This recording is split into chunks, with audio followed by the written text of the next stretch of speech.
வணக்கங்களே. திருவாரூரை பூர்வீகமாக கொண்ட இளம்பெண் தான் ஷியாமளாதேவி. இவங்க சென்னையில் தன்னுடைய கணவரான திருமுருகன் வசித்து வராங்க. திருமுருகன் சென்னையில் இருக்கக்கூடிய ஒரு தனியார் நிறுவனத்தில் வேலை செஞ்சுட்டு வராங்க. தற்போது ஷியாமளாதேவி 9 மாத கர்ப்பிணியாக இருக்கிறதால பிரசவத்திற்காக திருமுருகன் தன்னுடைய மனைவியான ஷியாமளாதேவியை நள்ளிரவு, அதாவது இரவில் உழவன் எக்ஸ்பிரஸில் அவருடைய தாயார் வீட்டுக்கு அழைச்சிட்டு போயிட்டுருக்காரு. அப்படி போயிட்டு இருக்கும்போது திடீர்னு இரவு ஒரு 12 மணிக்கு ஷியாமளாதேவிக்கு வலிப்பு ஏற்படுது. இதை கவனித்த கணவன் அதிர்ச்சியாகி இதை பார்த்துட்டு உடனடியாக டிடிஆரை பார்க்க ஓடுறாரு. டிடிஆரை பார்த்துட்டு இந்த மாதிரி என்னுடைய மனைவிக்கு வலிப்பு வந்துருச்சு, டாக்டரை உடனே வர சொல்லுங்கள் அப்படின்னு சொல்கிறாங்க. அதுக்கு டிடிஆர் சொல்லியிருக்காரு, ரயிலில் டாக்டர் யாரும் கிடையாது, நம்ம அடுத்த ஸ்டேஷனில் தான் ஏதாவது பண்ணணும் அப்படின்னு சொல்கிறாங்க. என்னங்க அடுத்த ஸ்டேஷன் வர இன்னும் எவ்வளோ நேரம் ஆகுது, அது வரைக்கும் என்னுடைய மனைவி எப்படி தாங்குவா, அவள் 9 மாத கர்ப்பிணியாக வரை இருக்கிறாளே அப்படின்னு சொல்லிட்டு பதறி அடிச்சுக்கிட்டே மறுபடியும் என்னுடைய மனைவியை பார்க்க வராரு. அது டிடிஆர் என்னது 9 மாத கர்ப்பிணி அப்படின்னு சொல்லி அவரும் பதறி அடிச்சுக்கிட்டு இந்த கணவனான திருமுருகன் பின்னாடியே ஓடி வராரு. அங்கே பார்த்தா அதுக்குள்ளே ஷியாமளாதேவி வலிப்பு மயங்கிட்டாங்க.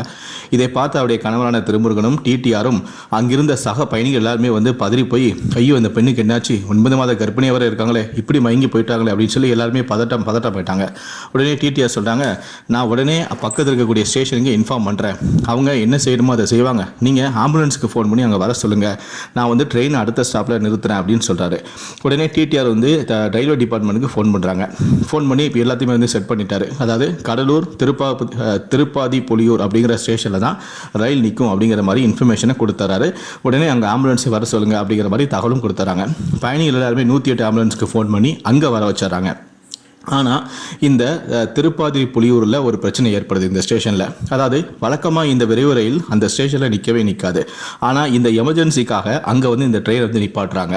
அதை இன்னொரு பிரச்சனை என்ன அப்படின்னு பார்த்தீங்கன்னா, அந்த திருப்பாதி புலியூர் ஸ்டேஷனில் 2 பிளாட்ஃபார்ம் இருக்குது. 1வது பிளாட்ஃபார்ம் வழியாக தான் ஆம்புலன்ஸ் டிரைவர்கள் அந்த ஆம்புலன்ஸ் ஸ்ட்ரெச்சர் எடுத்துகிட்டு வந்திருக்காங்க. அந்த ஆம்புலன்ஸில் ஒரு டிரைவரும் உதவியாக ஒரு பெண்மணி மட்டும் தான் இருந்திருக்காங்க. இவங்க 2 பேர் மட்டும் தான் அந்த ஸ்ட்ரெச்சர் எடுத்து வந்திருக்காங்க. ஆனால் ட்ரெயின் 1வது பிளாட்ஃபார்ம் வராமல் 2வது பிளாட்ஃபார்ம் நிற்கிது. இப்போ என்னன்னா, அந்த பிளாட்ஃபார்முக்கும் நடுவில் ஒரு பெரிய கேப் இருக்குது. இந்த ஸ்ட்ரெச்சரை தூக்கிட்டு அந்த டிரைவராலையும் அந்த பெண்மணியாலையும் கிராஸ் பண்ண முடியாது, படிக்கட்டு ஏறியும் கொண்டு வரவும் முடியாது, ஸ்ட்ரெச்சர் பயங்கரமான வெயிட்டாகவும் இருக்கும். இப்போ என்ன செய்யறது அப்படின்னு சொல்லி தவிச்சு போயிருக்காங்க.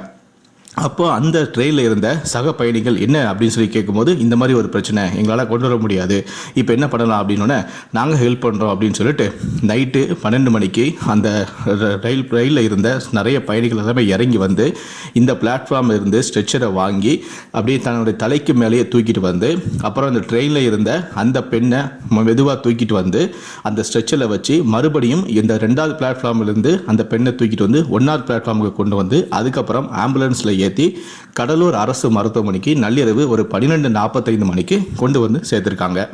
உடனே டாக்டர்கள்லாம் அங்கே வந்துட்டாங்க. வந்ததுமே சீஃப் டாக்டர் செக் பண்ணி பார்த்துருக்காங்க.